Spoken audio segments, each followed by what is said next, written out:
Chairperson Khaleda জিয়ার শারীরিক অবস্থার অবনতিতে দেশের অভ্যন্তরে যেমন উদ্বেগ বাড়ছে, ঠিক তেমনই আন্তর্জাতিক পরিমণ্ডলেও দেখা দিয়েছে দুশ্চিন্তার ভাঁজ। গত 23 নভেম্বর রাত ৮টার দিকে অবস্থার অবনতি হলে তাকে রাজধানীর এভারকেয়ার হাসপাতালে ভর্তি করা হয়। লিভার, কিডনি, হৃদরোগ ও শ্বাস প্রশ্বাসজনিত জটিলতা একসাথে বেড়ে যাওয়ায় চিকিৎসকরা তাকে নিবিড় পর্যবেক্ষণে রেখেছেন। দলীয় নেতাকর্মীদের ভাষায় তার অবস্থা এখন অত্যন্ত সংকটাপন্ন, আর চিকিৎসকরা চেষ্টা চালিয়ে যাচ্ছেন সর্বোচ্চ সামর্থ্যে।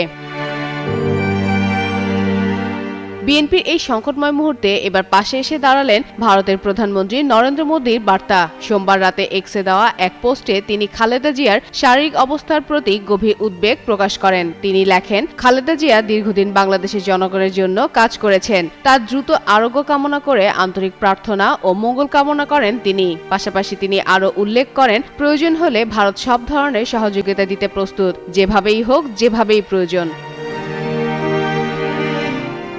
এদিকে মোদীর পাশাপাশি পাকিস্তানের প্রধানমন্ত্রী শাহবাজ শরীফও খালেদা জিয়ার অসুস্থতায় গভীর উদ্বেগ প্রকাশ করেন। জানান, পাকিস্তান সরকারের পক্ষ থেকেও খালেদা জিয়ার দ্রুত সুস্থতা কামনা করা হয়েছে।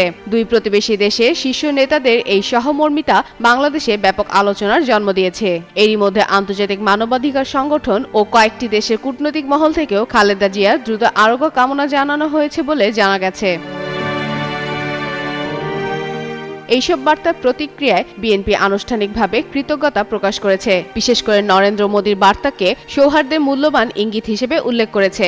একই সঙ্গে শাহবাজ শরীফ সহ যারা শুভকামনা জানিয়েছেন তাদের প্রতিও কৃতজ্ঞতা জানিয়েছে দলটি।